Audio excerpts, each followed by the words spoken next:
want to go way back to October of 2012 so that you can kind of see what transpired and everything and how the Lord's hand was in on this. And so in October of 2012, I had an annual physical examination, and along with that, I had a mammogram, and all was fine and everything.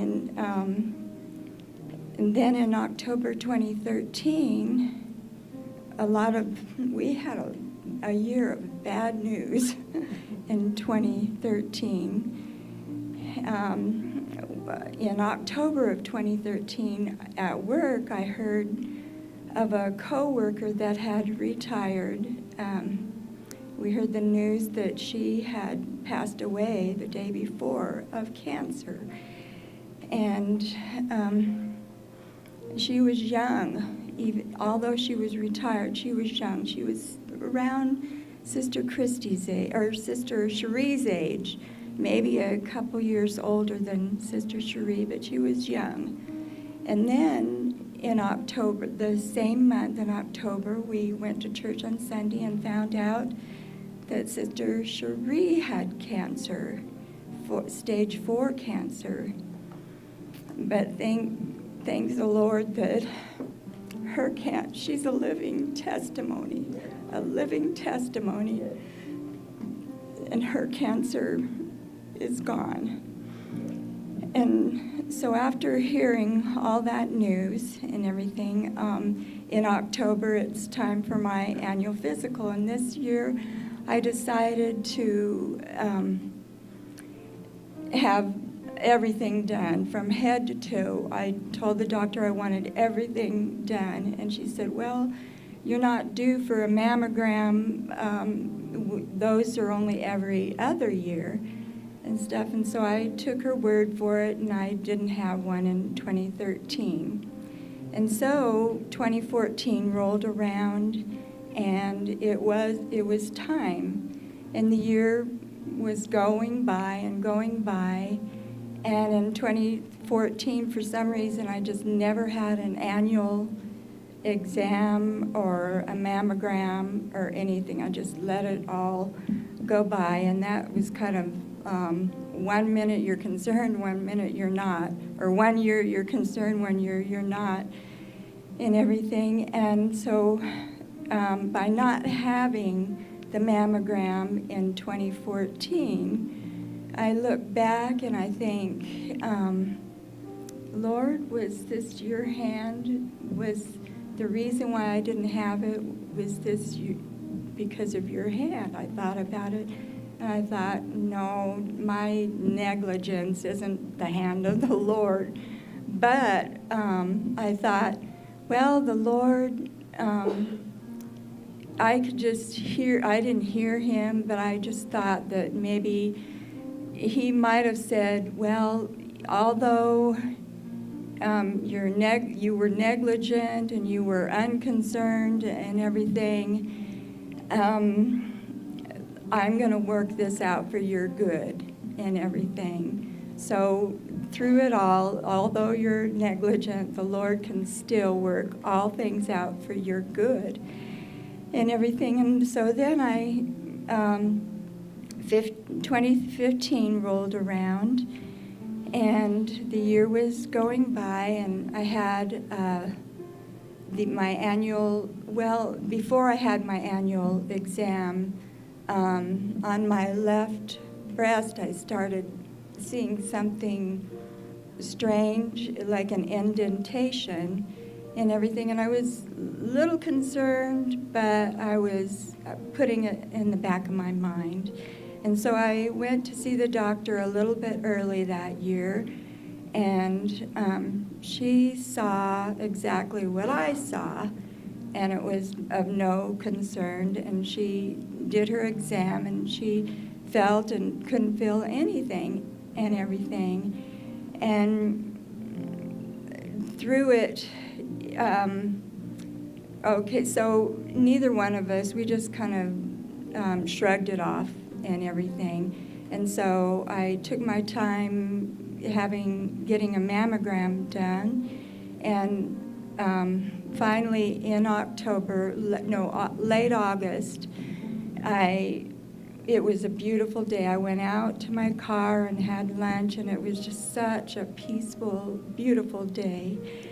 And all of a sudden, out of the clear blue sky, I felt the Lord, or I just felt strongly, you've got to call and make your mammogram appointment. And so I called right then and there. I really felt strongly that it was the Lord. So I called, and I made the appointment. I got the appointment for October, and then after I had my first mammogram, then they called me back for a second mammogram and a biopsy, and then they called and let me know that it was cancer and everything. And I was thinking that if I had have had the mammogram in 2014, the doctor would have said, you don't need a mammogram in 2015, and we both would have shrugged all the signs and everything off, and I probably wouldn't have had one until October of 2016, or if it was going to get any worse and everything. And so, excuse me, I'm losing my voice. Sunday, after I was told that I had cancer, well, first of all, when you're told that you have cancer, even though you're not surprised, you're still surprised, and it's a shock and everything. And so Sunday, when I got to church after being diagnosed, I went up to be prayed for after church. Oh, yes, Lord. Hallelujah. And then I felt such a love for the Lord.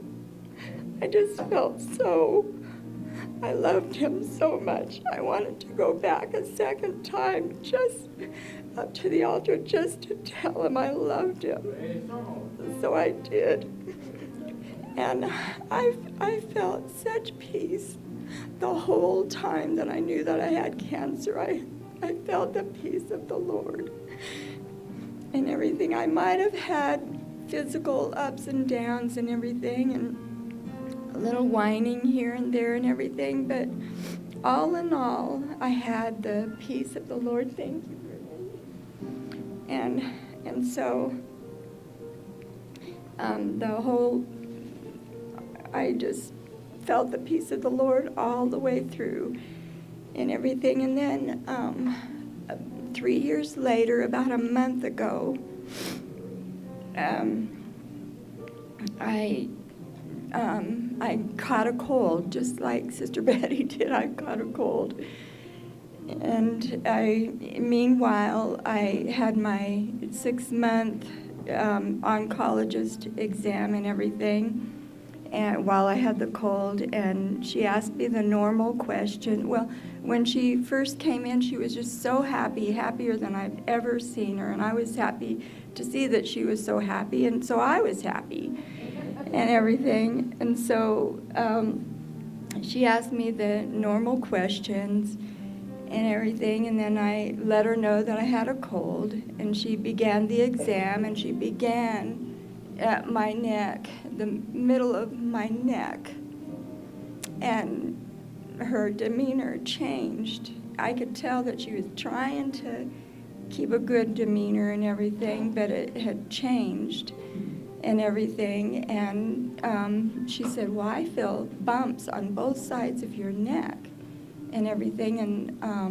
I felt, and they were light, they were the size of it. If you cut a pea in half and you stuck it on your neck, it was maybe just a teeny bit smaller than the size of the roundness of a pea. So I felt it on this side. This side was harder to feel. But anyway, she said, you know, you have a cold, so it's probably just your lymph nodes being overactive because of the cold and everything. But just in case, I want you to come back in about a month and let's see what's going on and everything. And with all that, being an oncologist, she's probably seeing more often than not maybes turning into things that aren't so good and everything. So anyway, after her demeanor changed a little bit and I felt the bumps and everything, my mind started racing and everything, and I drove home and I prayed about it and everything, and I had an errand, but I prayed, and I got home and my mind was just racing about yes, no, is it cancer, yes, no, and everything. I thought, this is ridiculous. I've had enough of this. So I got on my knees and prayed, and I just thanked the Lord that it's not cancer, that it's just because I have a cold and everything. And I said, I'm going to claim it, that it's just because I have a cold and everything. And from the moment she told, she felt the bumps and everything, it formed a quick habit, and I was constantly feeling my neck and they're still there and everything. And so it began it was just a unconscious and conscious feeling of feeling those bumps and everything. And that Sunday I came to church, and our pastor has said, you ask, when should you come up to the altar? And he said that you should come up to the altar when the Lord urges you to come up, when you have that urge and that feeling and everything. Well, Sunday I had that urge and that feeling, and the pastor prayed for a lot of people, and I was one of them. And then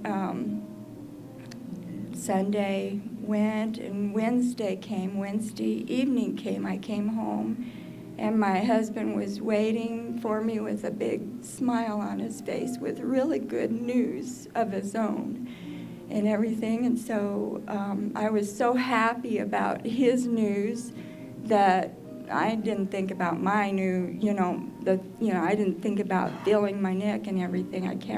Couldn't even remember the last time I felt my neck and stuff. And so I was really happy. We went to Bible study. And after Bible study, Mike told his good news to Brother David, because he had talked to Brother David before about it.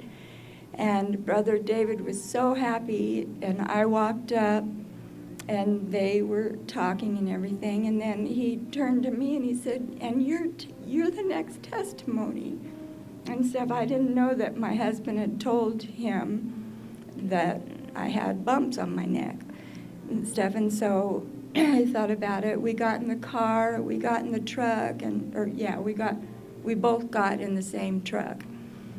And we started talking about Mike's testimony and what Brother David said and everything. And then I mentioned what he said to me, that you're the next testimony.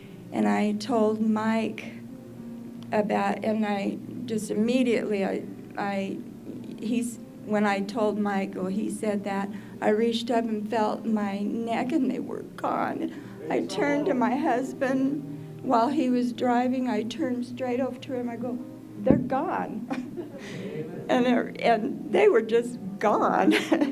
And I don't remember the last time, but I know the last time that I felt they were there, or else I would have thought then they're gone. But somewhere along the line, they disappeared, and it was not, if it was cancer, I thank the Lord that he took it away. And I just thank the Lord for everything that he does for us. And I love him. Thank you.